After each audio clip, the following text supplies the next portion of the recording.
Hello, everybody. This is Clutch with Keon Rose here on AM 1240, Hot News, Talk Radio. What's up? How you doing? I hope you're having a great day. It's a beautiful day here in sunny Nooga, Tennessee. The sun is shining. It's a little breezy, but it's not too shabby. That's the weather. And you know what? One of my favorite things is fan tattoos. When people get tattoos related to sports, nothing can go wrong there, right? Nothing at all can go wrong there. Typically though, everything goes wrong there. Sports tattoos are probably some of the most predictable outcomes in the world. Either you just get a normal tattoo or you get something that is absolutely tragic. Completely worthless.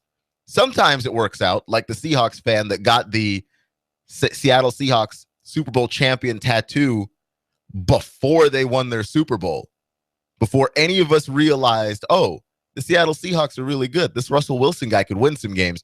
And then they ended up winning the Super Bowl and he had the tattoo already.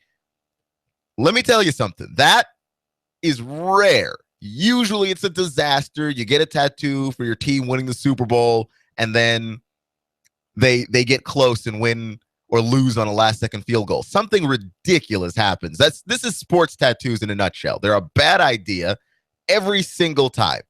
Every single time. This is not a hyperbole, okay?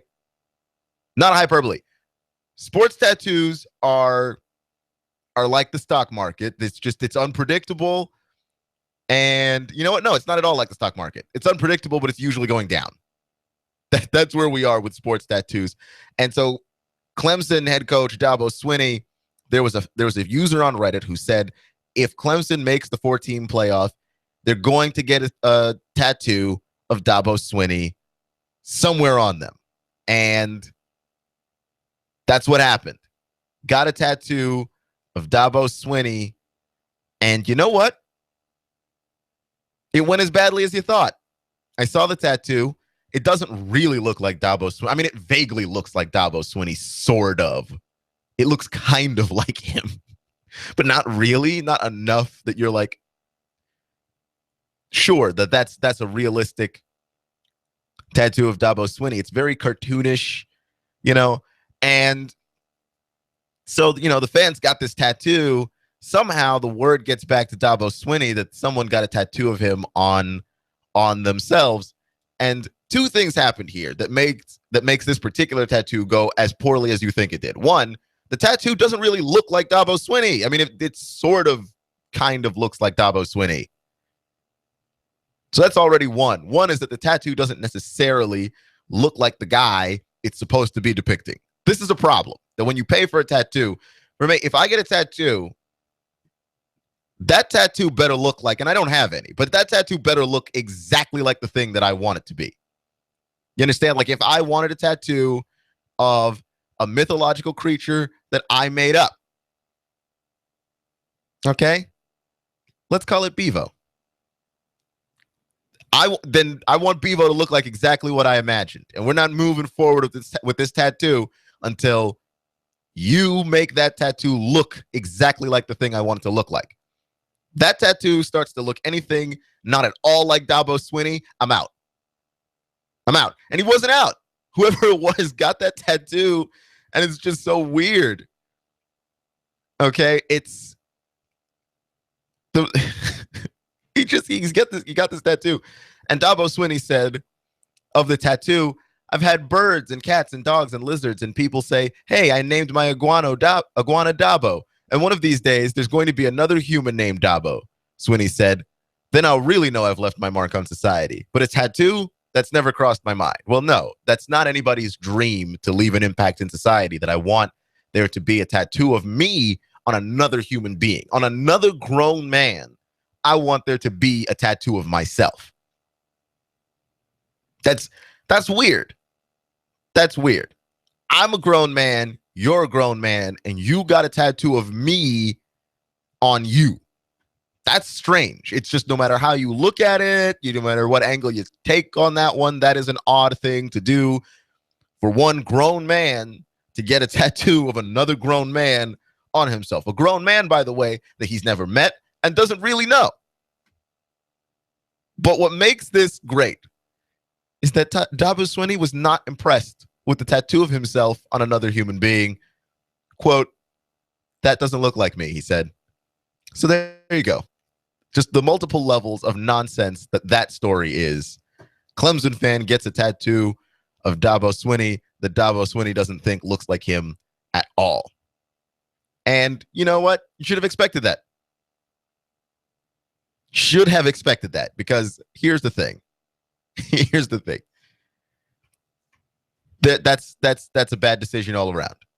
Sports tattoos, always a bad decision. Tattoos of other people on you, also a bad decision.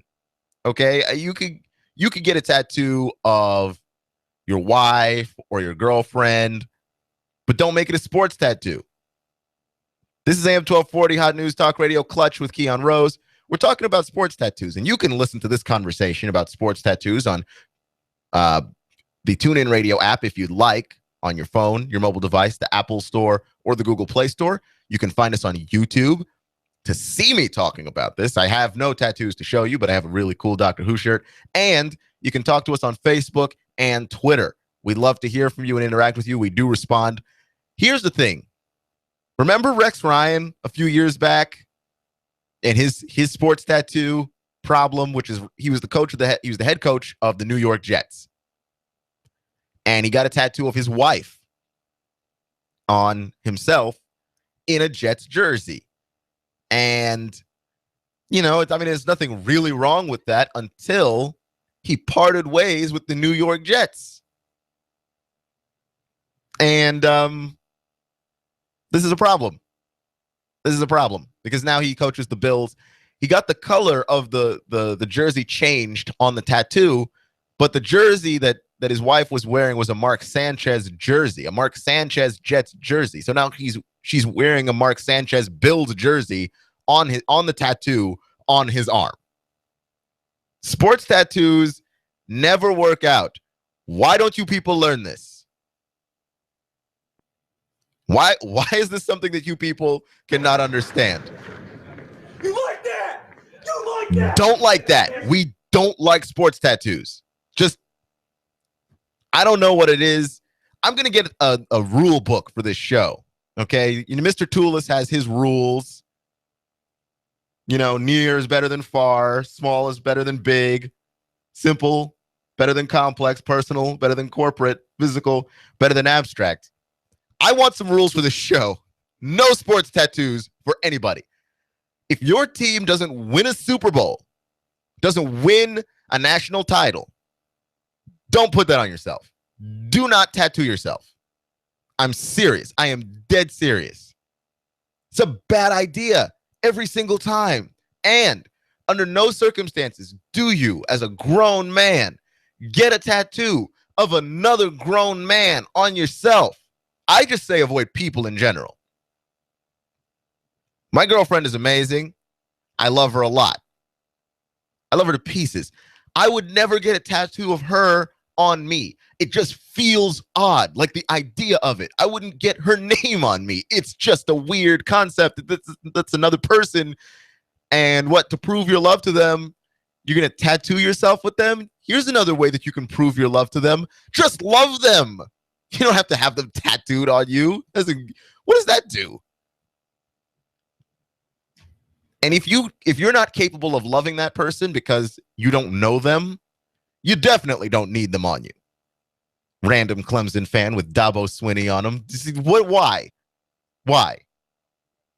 Got Dabo Swinney on some part of your anatomy. Unnecessary. It's unnecessary roughness call.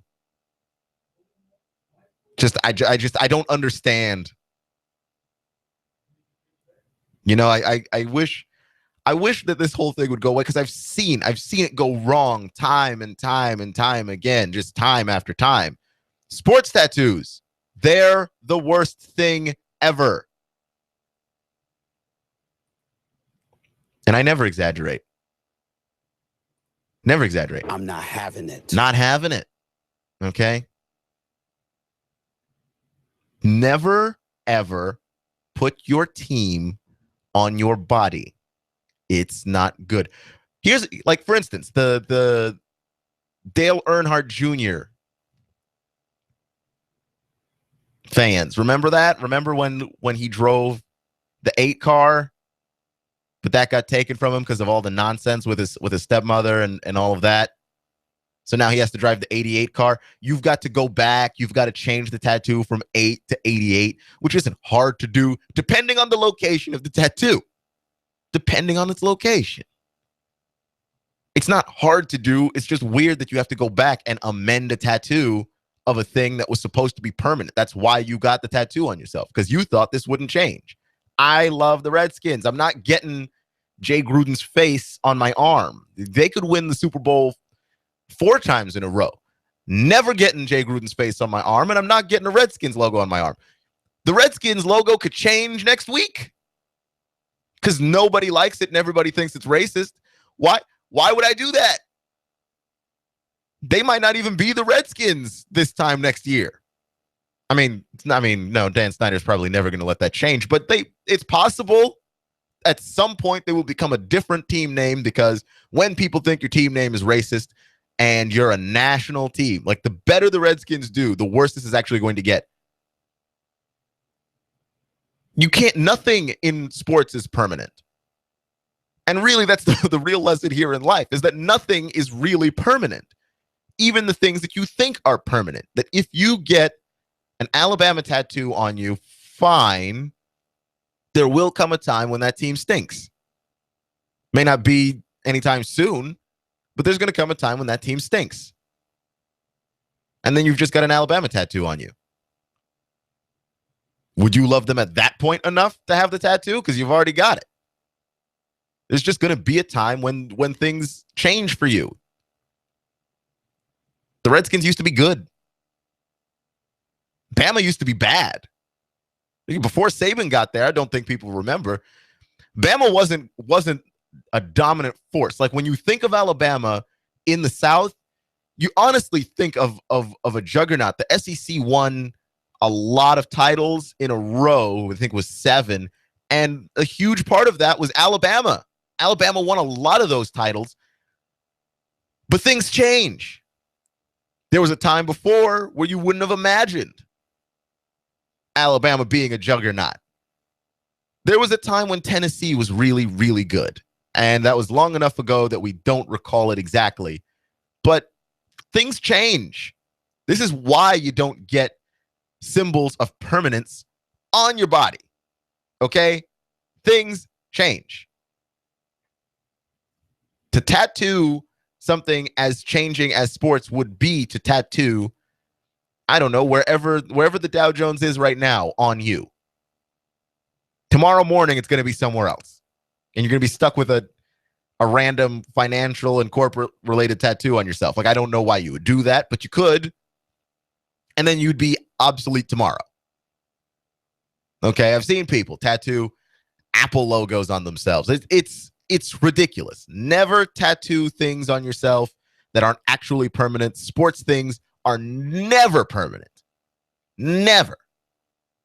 But I'm trying to imagine, because what makes that story particularly hilarious to me is this guy going, yeah, I'm going to get this Dabo Swinney tattoo. Gets the tattoo, and it's just him reading that article about how Dabo Swinney, not at all impressed with that tattoo of himself. Not at all impressed. And just imagining that guy processing all of that information as someone lampoons him. I think they make fun of him on Deadspin and Reddit and ESPN and this show, and we're just having a good laugh at this guy that got this tattoo, and Dabo Swinney is not impressed. Not at all. Don't get sports tattoos. Don't do it. I'm not having it. Don't do it. It's a bad idea. It's a bad idea. It's a bad call. You understand what I'm trying to I'm trying to warn you here. I'm trying to educate you and build you up. That's what this show's about. It's about education. It's about learning. It's about raising your level beyond that of a person who would get a sports tattoo. This is a sports show. I'm a sports guy, and I'm telling you, no sports tattoos. Don't do it. I'm not having it. This is AM 1240 Hot News Talk Radio, Lunch with Keon Rose. And when we return, what will we talk about next? I'll leave that up to you. I'm blowing everything up. We're starting over. I'm doing a new show. I want guys who push it to the middle of the table and go over the top. Take a risk, fail miserably. I'm right, and I'm not wrong, and I'll never back down. Conflict works. Allow it. It's The Herd with Colin Cowherd. Right here and everywhere. Noon Eastern. You give us 12 minutes and 40 seconds. We'll give you Chattanooga and the world. Fox News Talk 1240.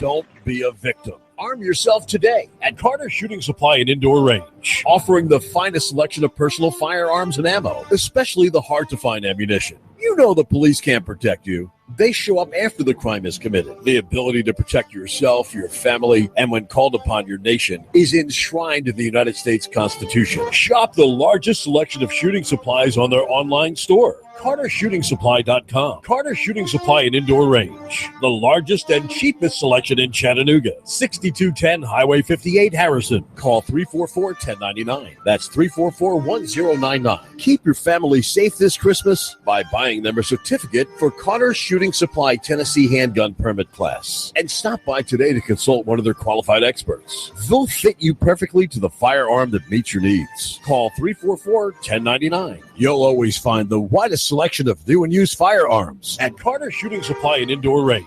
6210 Highway 58, Harrison. Call 344-1099. Do I sound like a guy who loves to eat? Yeah. You too? Guess what? I cook the meanest hamburger in Hickson at my little restaurant, Armando's at Chester Frost Park. That's it. Right by the entrance, Chester Frost Park on Hickson Pike. I'd like you to come by and let me cook you dinner too. Bring your family, kids, friends. Lunch for common folk, just not the common lunch. Yeah, we're perfect for lunch. And dinner too. Meat guy? Yeah. Potatoes? Yeah. Catfish, BLTs, pecan pie, hot cup of coffee or ice cold sweet tea. Armando's. That's us. Go on by 11 to 9, Monday through Saturday, right outside the entrance, Chester Frost Park, across from Thrasher. Lay your burdens down at the woodhouse.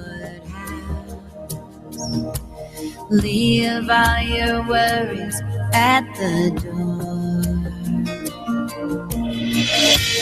Just take some time.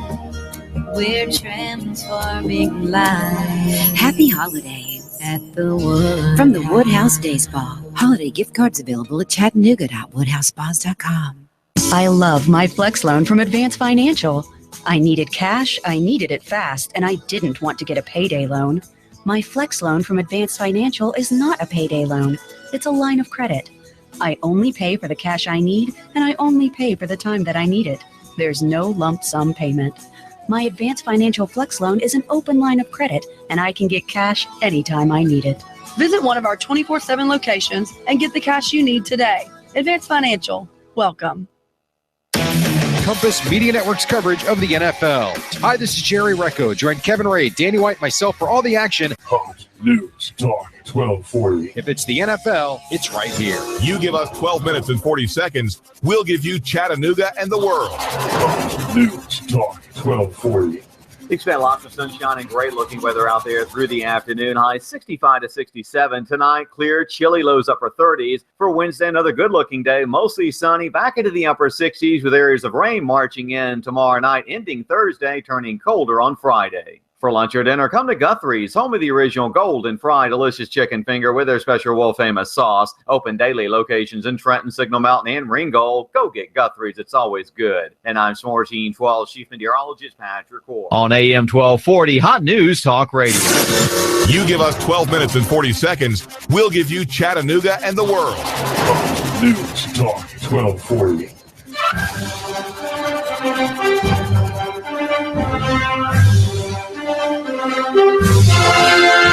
Is it okay to root for a conference? Seriously, like the SEC. Are you going to root for other teams in the SEC?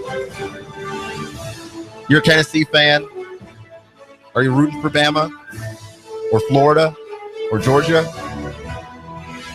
Because it makes the conference look good. National guys love to talk about how many bowl games you won. I mean, the herd with Colin Cowherd comes on before and also after me. And Colin loves to use that as a stat to say, like, this is how good a conference is. This is how they've performed in bowl games. If the SEC doesn't do well in bowl games, it's going to look bad on the conference. It just is. Do you root for the conference to look good, even though it is obviously consisting of teams that you hate? Because I'm telling you right now, I'm a Big 12 guy. I'm rooting against Oklahoma. I'm rooting against them. I don't want to hear from OU fan about how they've won a national title. There's a saying that we have at Texas, and it's basically about how much Oklahoma sucks. Right now, it is 1:27 p.m. Eastern Standard Time here in Chattanooga, Tennessee, and Oklahoma still sucks. That is how that goes. Whatever the time is, I don't care. I don't care about the Big 12 winning a title or winning more bowl games. I don't like Baylor. I don't like Oklahoma. I don't like Texas Tech. I hope they all end up in ruins. I hope Texas is the only Big 12 team that wins a bowl game. That's what happens. I don't like them. If you're a fan of a team, do you root for your conference to do well in bowl games? Because you look better. Your school looks better when your conference does well. You reap the benefits of it. Look, the SEC's tough. Look how many bowl games they won. They were 7-3. Do you root for Ole Miss or A&M or Mississippi State? I don't know. And the SEC could stand to win a lot of bowl games. It's possible. Do you root for your conference? I mean, it's one of those things. It's been an ongoing debate forever. People have waffled on it. On the one hand, and there's a very humorous article on SB Nation, teamspeedkills.com about it. It's pretty funny. But I'm against it. I really am. I don't want to hear about rooting for Alabama if I'm a Tennessee fan. It's hard. It's hard to do. I don't like them. I don't like those people, and I don't like what they stand for. It's all about brands. It's all about brands with these things, okay? When you root for a team, you're rooting for the colors. You're rooting for the song. Every team has their own ideal, their philosophy, the thing that they stand for. These are the things that you're rooting for. Same thing when you support a nation, okay? It's the same idea. And people want to know why sports fans buy everything and go to everything and watch everything. It's like supporting your own country inside of a country. That inside of America, we support the red, white, and blue. But inside of that, orange. Tennessee orange. Crimson. The Crimson Tide. So you have your own subculture there. All right, I get all of that. Trust me. I have enough Texas Longhorn hats to fill a closet. It's part of what we do. But the conference as a whole, no, I don't root for the conference. I don't care what Colin Cowherd has to say about the Big 12 next year if the Big 12 wins one bowl game. And that bowl game is the Texas game. Not that they're winning it because they didn't make it. But the point is, I hope the Big 12 loses all their games. I'll be watching all of those games to see them lose all their games. Like I enjoy Big 12 football, and I'll watch them all play. Not rooting for the conference. And I'm definitely not rooting for Oklahoma. Now, you've seen Mr. Judd and I on these picks. Mr. Judd will go against Tennessee and will go against Texas consistently because those are just schools that he doesn't like. Even games that they ought to win, he goes against them, like the Kansas State game. It's hard. It's a tough sell. Do you root for your conference? Because to me, I don't buy it. It helps the recruiting of the conference. It helps the reputation of the conference. I don't care. There are plenty of good reasons to root for your conference. Bragging rights. You bump into Big Ten guy. You bump into Pac-12 guy. And you can still say, look, we've still got it. This conference is better than your conference. And you know what? I'm the guy, if my conference does do well, I'll use all of that data. You know what I mean? I'll use all of that in an argument. But I don't want it to. I don't want it to. I'm not going to sit down and root for Baylor.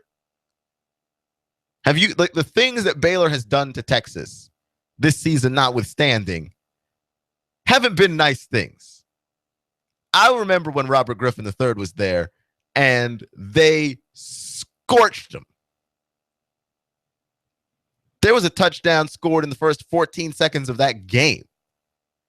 I do not want ever to root for Baylor under any circumstances. Now, I haven't been in the SEC as long, so I don't know how you feel. All I know is that nationally speaking, as I've grown up, I was a military brat. My dad moved all over the place. So I tend to have very national sensibilities when it comes to not just radio, but just everything. And one thing I know is that nationally, whenever SEC guy calls any national show, his first thing is, look how deep our conference is. Look how much better our conference is than your conference. And I'm like, does that stuff matter? Does it really matter? I'm telling you, this is why I'm a huge proponent of interconference play, interleague play. I like the idea of the SEC against the Big Ten, against the Pac-12, against the ACC, against the Big 12, because now I get a better idea of whose conference is better than whose conference outside of the one that I currently play in. I get to see how the pecking order works. Like, okay, the Big 12 is just really bad against the Pac-12. Oh, the SEC is just really bad against the ACC. And if I can see that, then I can tell you where Auburn ought to really rank in the nation, because they struggled against Big Ten schools. Like, if that were a thing, that's a really good idea. That's never going to happen. It's never going to happen, but it would be really cool. I think you'd have less schools going undefeated. I think you'd have less of those things, but you'd have quality football almost every week. You'd have competitive games. You'd have more competitive arguments because, of course, we don't really see these interconference games until the bowl games where they don't matter. These games would matter. Your season would be on the line. And I think it would be easier for a committee of people to tell apart who's the contender and who's the pretender. I think it'd be easier and it would be better. Why don't we do that?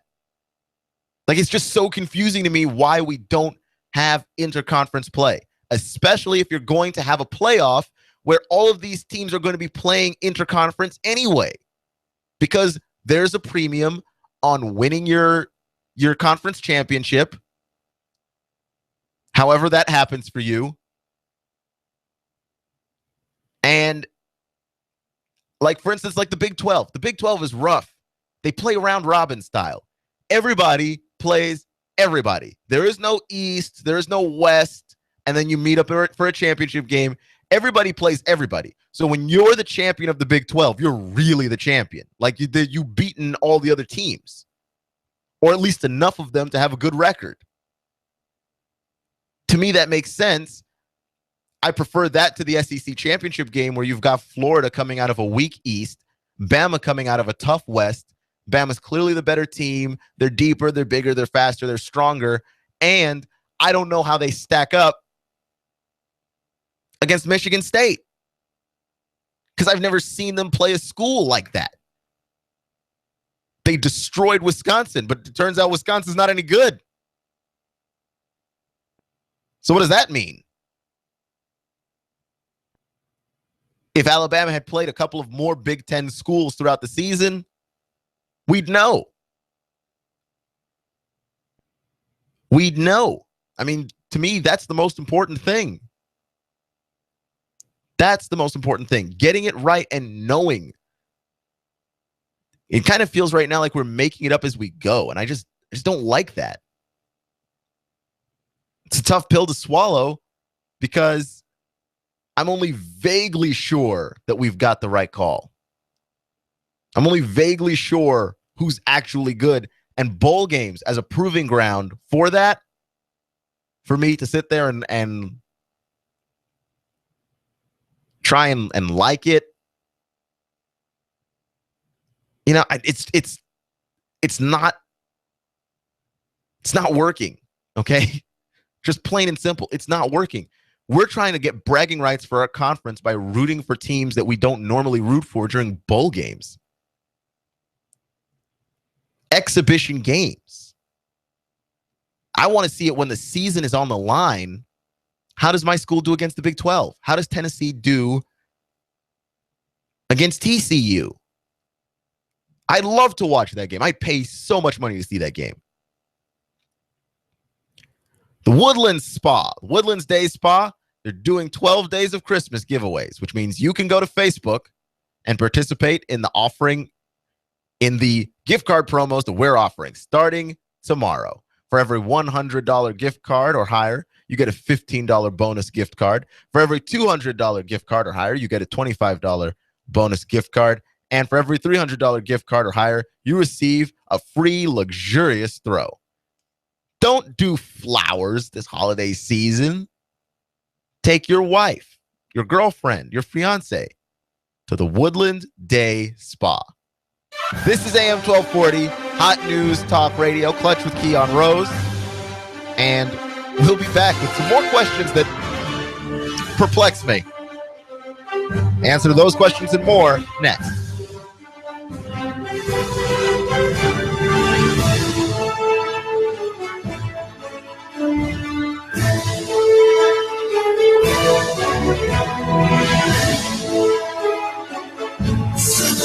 You give us 12 minutes and 40 seconds, we'll give you Chattanooga and the world.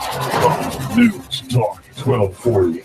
While politicians debate climate change and taking our guns, they leave America vulnerable to disaster. You need to act now to keep your family safe and prepared. Do you have an emergency plan? Do you have long-term storage food? Do you have the skills and mindset to survive a disaster? If not, what are you waiting for? Call P5 Preparedness right now, 423-602-2175. Do you honestly think the government is going to help you? If you do, you are wrong, dead wrong.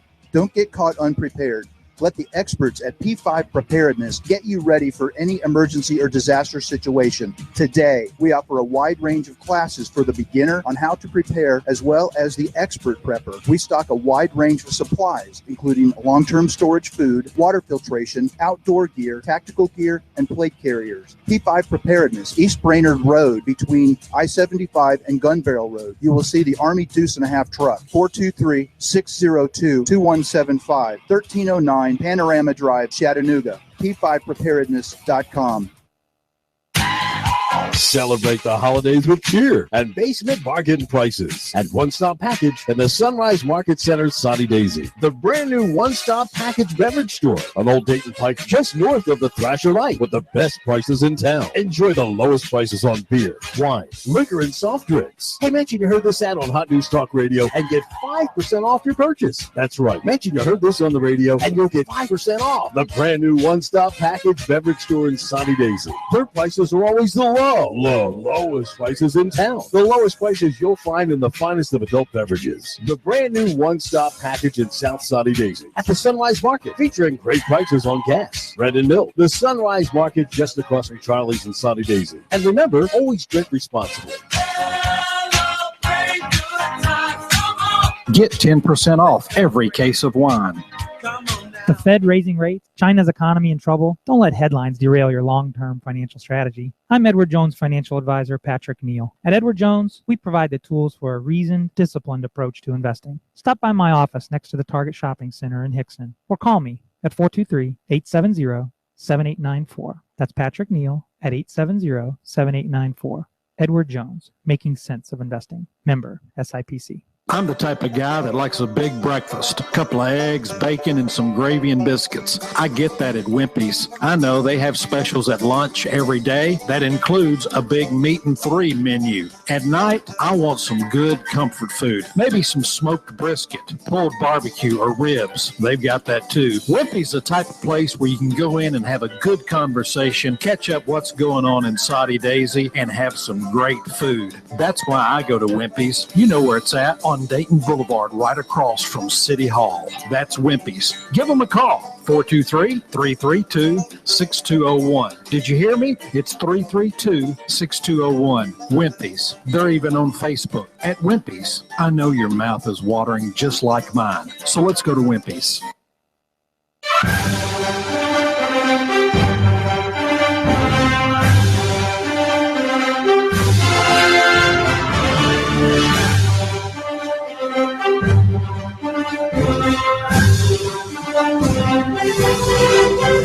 I wanted to talk a little bit about Ben Simmons and LSU because I talked about it on the show before, but I think it's just weird. Ben Simmons goes to LSU. Why LSU? Of all the teams in college basketball, why LSU?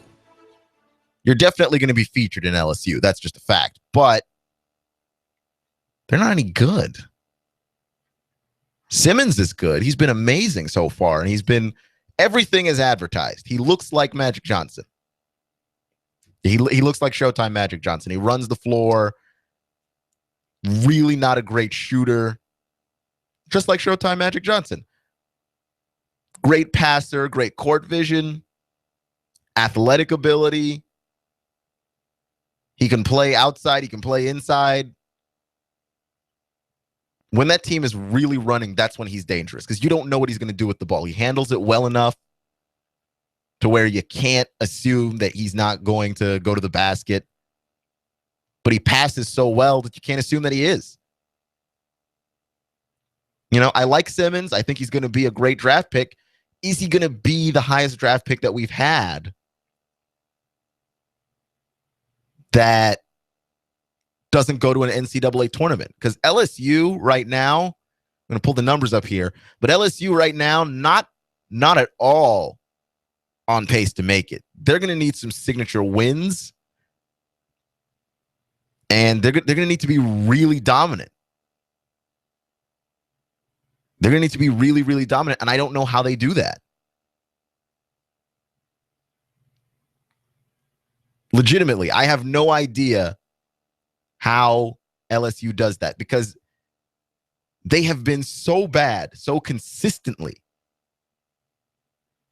And they just lose games in such a bizarre fashion. I haven't seen, like, they lose to Houston in triple overtime the other night, 105-98, high scoring game. And you know, Houston scores a lot. They run a high paced up tempo offense. Why is it that LSU can't score? They get a lot more play from their bench in this game than the starters. And to me, it's just odd. You get a double-double from Ben Simmons, 13 points, 14 rebounds.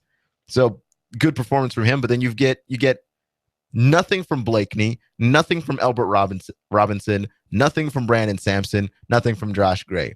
You do get Keith Hornsby back, and he drops 32 points. Okay, he goes 6 for 10 from 3, outscores everybody by a country mile. But why should I care? Tim Quarterman puts up 27 for LSU as well. Off the bench. Why aren't these guys the starters? I understand injury and you're coming back and you're trying to bring them back slow. You can't afford to bring them back slow. You really can't. You really can't. LSU is probably going to miss making the NCAA tournament. They're starting off too slowly, and they're losing to bad teams. Not that Houston is bad, but Houston's not great either. Legitimately, not sure that LSU is going to make the tournament. And it's weird because it's going to be one of the first times that we've had a highly touted draft pick that we don't get to see in the tournament. And that, I think, can hurt his draft stock. Because you can go up in the draft based on what you do in the tournament. Remember Derek Williams in Arizona. Remember Kemba Walker at UConn. These weren't guys that were going to be drafted high. And then they win their conference tournament. They show up. They're hot. Kemba Walker especially went all the way to the national title game and won it. UConn all but backed their way into the tournament, got in, and just caught fire. It's crazy. You can do that in the NCAA tournament, and once you do that, you have an opportunity to raise your draft stock. Ben Simmons, probably not going to have that chance. So I'm just wondering why LSU.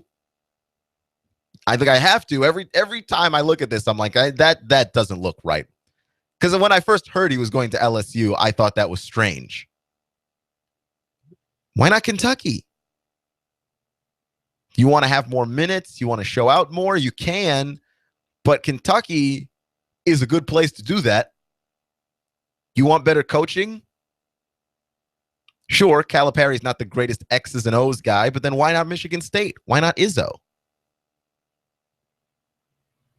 Draymond Green went to Michigan State, worked out pretty well for him. I mean, Tom Izzo's a great coach. I just don't see it.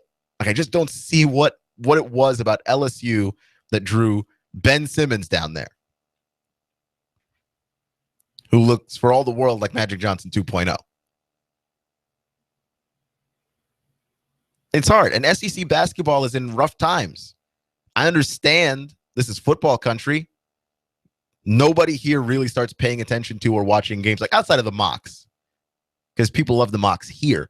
But outside of that, nobody's paying attention to volunteer basketball, Rebel basketball, Bulldog basketball, even though Georgia made the tournament last year. There's enough talent here, enough basketball talent here for all of these schools to be really good. It all plays football. If you're looking to play basketball, get recognized here in the South, it's going to be rough for you, okay? It's going to be a hard time, which is why this is AM 1240, Hot News Talk Radio. You're listening to Clutch with Keon Rose, and I'm talking about why the Tennessee Volunteers are primed, in my opinion, in the next 2 to 3 seasons to be a perennial tournament team in basketball, because the South has basketball talent. It just doesn't stay here because we only care about football and we don't have the great recruiters in basketball. We've got Rick Barnes at Tennessee now, and I think that is going to go a long way. He is an amazing recruiter. And sure, you could go, he was at Texas. How hard is it to recruit at Texas? Texas has the same problem. Basketball talent does not want to stay in Texas. Texas cares about football. It's not any different from here. The South, too. It's different South. Texas is weird and strange, and they think they're their own country and everything like that. They've got their own constitution. They can secede if they feel like it. That whole thing. I mean, they really can't, but they think they can. They can break into 4 pieces per their own constitution, become 4 separate states. That they actually are allowed to do. It's weird. Texas is an odd place, but they're not that different from us. Basketball talent does not stay in the South. It doesn't get recognized in the South. Where do people watch the most basketball? Where do people care about basketball the most? The coasts, the East Coast and the West Coast. I'm a good basketball player from Tennessee. I've got an opportunity to make an impact, I'm going to a UConn. I'm going to Michigan State. I'm going to Syracuse. If I have to stay in the South, I'm going to Kentucky. There's no reason for me to stay in Tennessee. And I hope and I believe at Tennessee, Rick Barnes can change all of that. I really do. Rick Barnes is the kind of recruiter that if he can't get anybody in the South to stay, he's going out of state. He'll find the best guys no matter where they are. That guy got Kevin Durant to go to Texas. I don't know how. It doesn't make any sense. Even as I look at it, it doesn't make any sense. And somehow he manages to do it without any NCAA violations.